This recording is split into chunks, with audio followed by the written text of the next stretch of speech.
आज की इस क्लास में हम कवर अप करने वाले हैं अपने यूनरी ऑपरेटर्स को। बेसिकली आपके पास ये स्लाइड नंबर 117 है जो कि आज हम कवर करेंगे। परफेक्ट्स एंड पोस्टफिक्स ऑपरेटर्स बेसिकली ये कहलाते हैं। इससे पहले अगर आपने हमारी टाइपस्क्रिप्ट की पेजेस को चेकआउट नहीं किया तो काइंडली इसको चेकआउट कीजिए। इसमें हमने प्रीवियस जितनी भी स्लाइड्स हैं उनको कवर अप कर रखा है। आपके असाइनमेंट्स एंड आपके जितने भी प्रोजेक्ट्स थे including rock paper scissor and BMI calculator हमने क्रिएट आउट कर रखा है। सो मेक श्योर कीजिए कि आप यहाँ पर अपने प्रोजेक्ट्स को भी लाजमी बना कर रखिए। तो आज का जो हमारा टॉपिक है ऑपरेटर्स से रिलेटेड, बेसिकली हम ऐसे ऑपरेटर्स के बारे में बात करने वाले हैं जो कि परफेक्ट्स एंड पोस्टफिक्स होते हैं।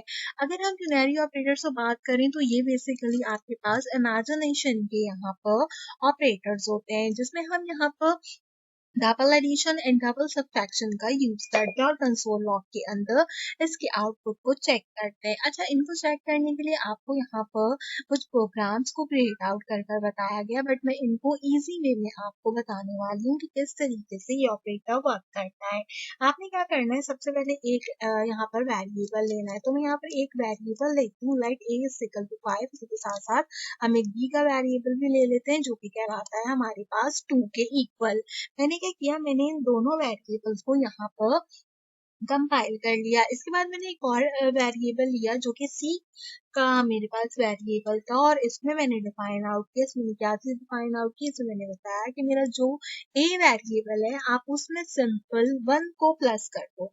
ठीक है, मैंने क्या बोला, ए के वेरिएबल में आप सिंपल 1 को प्लस कर दो, यानी ये ए की जो भी वैल्यू हो उसमें आप 1 का एडिशन कर दो। तो 5 + 1 क्या होता है, 6 होता है। तो हम क्या करेंगे, यहाँ पे कंसोल डॉट लॉग का यूटिलाइजेशन करेंगे। कंसोल डॉट लॉग को यूटिलाइज करते हुए देखेंगे ये क्या हमारे पास यहाँ पर जब हम सी को प्रिंट आउट कराते हैं तो हमारा आंसर 6 आता है या 6 नहीं आता। तो this is the very basic यहाँ पर जो हमारा प्रोग्राम है। फाइल को सेव करते हैं, यहाँ पर सिंपल टीएससी करते हैं। टीएससी करके हम चेकआउट करते हैं कि हमारे पास यहाँ पर आंसर 6 आता है। इनकेस हमारे पास आंसर 6 आ रहा है तो इसका क्या मतलब है कि 100% हमारा प्रोग्राम जो है वो कंपाइल्ड आउट है। इसी तरीके से अगर मैं यहाँ पर ए की जगह बी कर सिंपल, अगर मैं b+1 कर दूं तो उस केस में मेरे पास क्या आंसर आना चाहिए, उस केस में मेरे पास यहाँ पर आंसर बेसिकली आना चाहिए 3। ठीक है, यहाँ पर मेरे पास आंसर को क्या चीज डिक्लेयर करना चाहिए, आंसर को 3 डिक्लेयर करना चाहिए। तो अगर आप गौर से देखो तो यहाँ पर मेरे पास जो आंसर डिक्लेयर हो रहा है वो हो रहा है 3।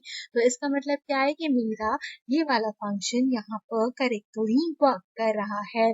तो यहाँ पर जो यूनरी ऑपरेटर्स का मतलब यही होता है कि जो भी हमारे पास यहाँ पर 1 जो लिखा है ना, बेसिकली 1 बेसिकली मेरे पास अगर मैं +1 लिखूंगी तो एडिशन होगी, -1 लिखूंगी तो सब्सट्रैक्शन हो जाएगी। तो जरूरी नहीं है कि मैं यहाँ पे 1 लिखूं। अगर मैं यहाँ पर सिंपल इस प्रोग्राम को चेंज करूं और मैं यहाँ पे लिखूं a++, मैंने अब यहाँ पे लिखा a++, a की जो भी वैल्यू है उसमें प्लस कर दो एक और प्लस को। ठीक है, तो उस केस में क्या होता है, उस केस के अंदर यहाँ पर हम अपने आउटपुट को चेक करते हैं। पहले प्रोग्राम को सेव कर लेते हैं, टीएससी करती हूँ। यहाँ पर टीएससी करने के बाद हम सिंपल यहाँ पर नोड main.js करते हैं। तो अब हम चेक करते हैं तो हमारा आंसर क्या आ रहा है, अब मेरा आंसर आ रहा है यहाँ पर 5, क्योंकि यहाँ पे मैंने क्या किया, a को डबल इक्वालिटी में ऐड आउट करवाया है। ठीक है, मैंने a को क्या किया, डबल इक्वालिटी में ऐड आउट करवाया है, तो इसलिए मेरा आंसर 5 आ रहा है। लेकिन अगर मैं इस चीज को और चेंज करना चाहूँ, इस चीज को मैं कैसे चेंज करना चाहूँ, मैं सिर्फ a की वैल्यू लेफ्ट टू राइट में शिफ्ट कर दूँ।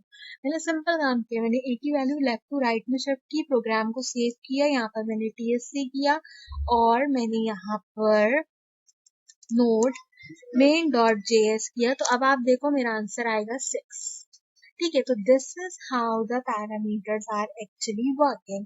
सिर्फ लेफ्ट से राइट की वैल्यू पे जैसे मैं शिफ्ट करती हूँ टाइपस्क्रिप्ट में तो मेरा आंसर बिल्कुल चेंज हो जाता है। तो यूनरी ऑपरेटर्स में आपने क्या करना है, सबसे पहले जो है वो अपने यहाँ पर जो भी आपके अर्थमेटिक साइंस है उनको प्रोवाइड आउट करना है, देन आपने अपने वेरिएबल को डिक्लेयर करना है। बेसिकली मैं इसको डायरेक्ट भी बता सकती थी आपको, लेकिन इस तरीके से करके बताने का मकसद ये है कि आपको यहाँ पर पता हो कि चीजें किस तरीके से वर्क करती हैं। अगर मैं यहाँ पर डबल माइनस ए कर दूं तो डबल माइनस ए में मेरा आंसर क्या आना चाहिए, आप जल्दी से कमेंट सेक्शन के अंदर बताओ कि यहाँ पर क्या मेरा आंसर जो है वो 3 आना चाहिए या फिर मेरा आंसर यहाँ पर 4 आना चाहिए। तो आपने जल्दी से बताना है कमेंट सेक्शन में कि इसका आंसर 4 आना चाहिए। तो इसमें से क्या हुआ, इसका मतलब है कि 1 माइनस 5, तो इसका आंसर क्या आएगा 4। अच्छा, अब ये नहीं कहिएगा कि इसका आंसर जो है वो हमारे पास जैसे मैथ्स में होता है कि जो भी हमारे पास वैल्यू बड़ी होती है उसका साइन आता है, तो इसमें भी ये साइन वाला कोई चक्कर नहीं आता। तो इस चीज में बच्चे बहुत कंफ्यूज होते हैं।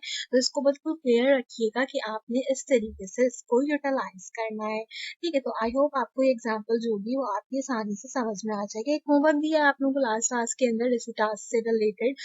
तो यहाँ पे वो भी दो नंबर्स दिए थे आपको 5 एंड 2, और आपने सी नंबर को फाइंड आउट करना था। सी नंबर को फाइंड आउट करने में एक प्रॉब्लम थी। सी नंबर को फाइंड आउट करने में एक प्रॉब्लम क्या थी, सी नंबर को फाइंड आउट करने में एक प्रॉब्लम जो थी वो ये थी कि हमारे पास मैंने ऑलरेडी नोट डाउन करके रखा है, मैं आपको दिखाती हूँ। यहाँ पर हम सबसे पहले क्या करते हैं, इस प्रोग्राम को कमेंट करते हैं, यहाँ पर करते हैं इनको अनकमेंट। इनको अनकमेंट करने के बाद बेसिकली ये आपका होमवर्क है यहाँ पर। ठीक है, तो मैं इसको यहाँ पे होमवर्क डिक्लेयर कर देती हूँ। ठीक, तो होमवर्क है आपका यहाँ पर दिस।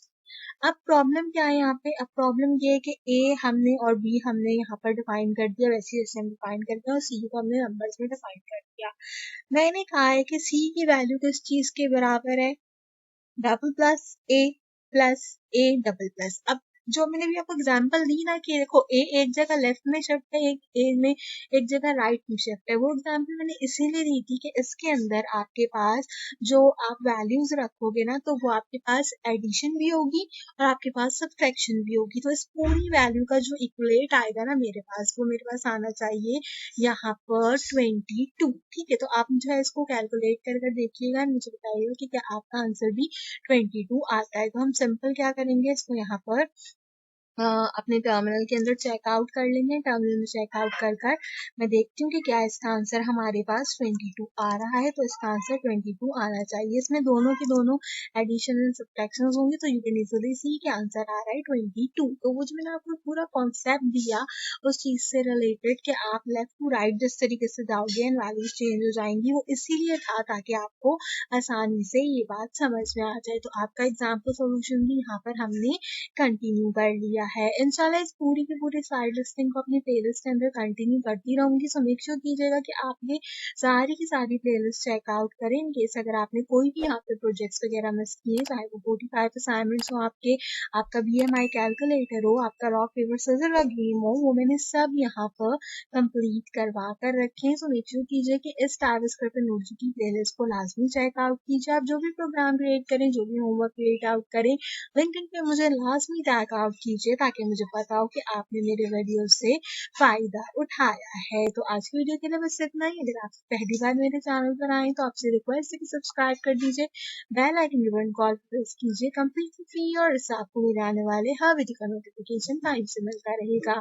आज की वीडियो के लिए बस इतना ही। आपसे मुलाकात करेंगे अगले वीडियो में किसी और अच्छे टॉपिक के साथ। तब तक के लिए मुझे दीजिए इजाजत।